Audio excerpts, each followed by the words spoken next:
Friends, இன்றைக்கி நம்ம chocolate cookies எப்படி செய்கிறதுன்னு பார்க்கலாம். இந்த குக்கீஸ் பார்த்திங்கன்னா நல்லா உங்களுக்கு மொறு மொறுன்னு இருக்கும். ரொம்பவும் ஈஸியாகவும் செஞ்சிடலாம். உங்கள் குழந்தைங்களோட ஸ்நாக்ஸ் பாக்ஸ்க்கும் வந்து கொடுத்து விடுறதுக்கு இது கரெக்டாக இருக்கும். இப்போ இது எப்படி செய்கிறதுன்னு பார்க்கலாம். முதல்ல வந்து ட்ரையாக இருக்கிற மாதிரி ஒரு மிக்சிங் பவுல் எடுத்துக்கலாம்.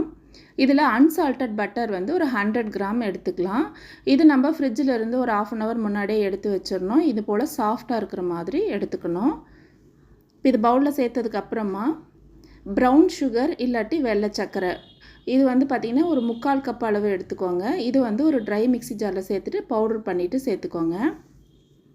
இது மாதிரி ஒரு ஹேண்ட் விஸ்க் வச்சு நல்லா வந்து இதை மிக்ஸ் பண்ணிக்கலாம். ஒரு 2 மினிட்ஸ் நீங்கள் கலந்து விட்டிங்கன்னா இது போல் நல்லா உங்களுக்கு சாஃப்டாகி கிடைக்கும். ஸோ இந்த பதம் வர வரைக்கும் நல்லா கலந்து விட்டுக்கலாம். இதில் வந்து 1 டீஸ்பூன் அளவு வெனிலா எசன்ஸ் சேர்த்துக்கலாம். முட்டை ஒன்று பெருசாக இருக்கிற மாதிரி உடச்சி சேர்த்துக்கலாம். இப்போ இது சர்க்கரையோட ஒன்று நல்லா சேர்ந்து வர்ற மாதிரி கலந்து விட்டுக்கலாம். இப்போ பாருங்கள், இது மாதிரி நல்லா கலந்ததுக்கப்புறமா ஒரு ஜல்லடை வச்சுட்டு இதில் 200 கிராம் அளவு மைதா சேர்த்துக்கலாம். நீங்கள் கப்பில் மெஷர் பண்ணுறதா இருந்தால் ஒரு கப்பில் கொஞ்சம் கம்மியாக சேர்த்திங்கன்னா உங்களுக்கு 200 கிராம் சரியாக இருக்கும். இதோட 30 கிராம் அளவு கொக்கோ பவுடர் சேர்த்துக்கலாம். இது 1/2 கப் மெஷர்மெண்ட்டில் ஒரு 3/4 கப் அளவு சேர்த்திங்கன்னா உங்களுக்கு கரெக்டாக இருக்கும். இதோட 1/4 டீஸ்பூன் அளவு உப்பு, 1 டீஸ்பூன் அளவு பேக்கிங் பவுடர் சேர்த்துக்கலாம். இப்போ இது எல்லாமும் கட்டி இல்லாமல் நல்லா சலிச்சு எடுத்துக்கலாம். இப்போ இது போல் சலிச்சதுக்கப்புறமா திரும்பவும் நம்ம ஹேண்ட் விஸ்க் வச்சே வந்து இது எல்லாம் ஒன்றா கலந்து வர மாதிரி இது போல் கலந்து விட்டுக்கலாம். இப்போ இது மாதிரி ஒன்று சேர்ந்து வந்ததுக்கப்புறமா கையாலேயே விஸ்கில் ஒட்டி இருக்கிறதெல்லாமும் நம்ம எடுத்து விட்டுட்டு பவுலில் ஒட்டி இருக்கிறதையும் நம்ம இது போல் கையால் எடுத்து விட்டுக்கலாம். இப்போ நீங்கள் கலக்கும்போது பார்த்திங்கன்னா இது கையில் வந்து பிசு பிசுன்னு ஒட்டுற மாதிரி தான் இருக்கும்.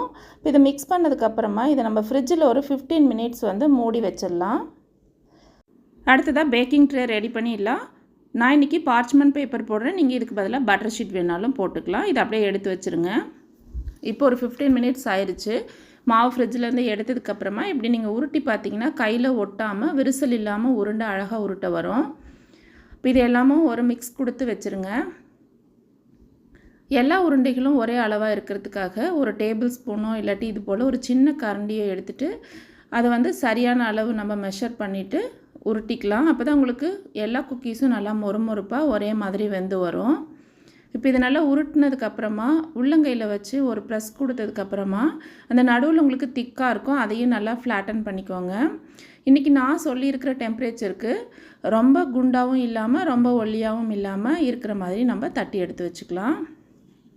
நான் இன்றைக்கி சாக்கோ சிப்ஸ் மேலே ஒரு டெக்கரேஷனுக்காக போடுறேன். நீங்கள் இதுக்கு பதிலாக நட்ஸ் வேணாலும் வச்சுக்கலாம், இல்லாட்டி சிம்பிளாக இது ப்ளைனாக வேணாலும் நீங்கள் இதை பேக் பண்ணிக்கலாம். இப்போ நான் வந்து 180 டிகிரி செல்சியஸ் 10 மினிட் வந்து ப்ரீஹீட் பண்ணி வச்சுருக்கிற அவனில் இந்த ட்ரே வச்சுட்டு பேக்கிங் மோடில் 180 டிகிரி செல்சியஸ் 15 மினிட்ஸ் நம்ம இதை குக் பண்ண விட்டுடலாம். இப்போ பாருங்கள், 15 மினிட்ஸ் ஆகிடுச்சு. குக்கீஸ்லாம் வெளியே எடுத்துட்டோம். இப்போ நீங்கள் தொட்டு பார்த்தீங்கன்னா சாஃப்டாக இருக்கும். இப்போ இது ஒரு 5 நிமிஷம் இந்த ட்ரேவிலே இருக்கிற மாதிரி நம்ம விட்டுடலாம். அப்போ தான் அந்த மீதி இருக்கிற சூட்லேயே இது உங்களுக்கு நல்லா மொறுமொறுப்பாகும். ஒரு 5 மினிட்ஸ் கழித்து இது போல் வந்து நம்ம சூடு ஆறதுக்காக ஒயர் ரேக்கில் மாற்றிட்டு கம்ப்ளீட்டாக வந்து சூடு ஆற வச்சிடலாம். இந்த குக்கீஸ் பார்த்திங்கன்னா ரொம்ப நல்லா மொறுமொறுப்பாக இருக்கும்.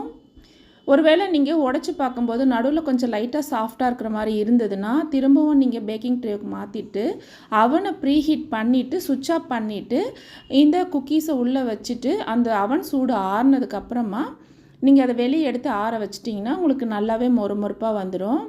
ரொம்ப ரொம்ப ஈஸியாகவும் செஞ்சிடலாம். நீங்களும் இந்த ரெசிபியை ட்ரை பண்ணி பாருங்கள். இந்த வீடியோ உங்களுக்கு பிடிச்சிருந்தால் சேனலை சப்ஸ்கிரைப் பண்ணுங்கள். தேங்க்யூ.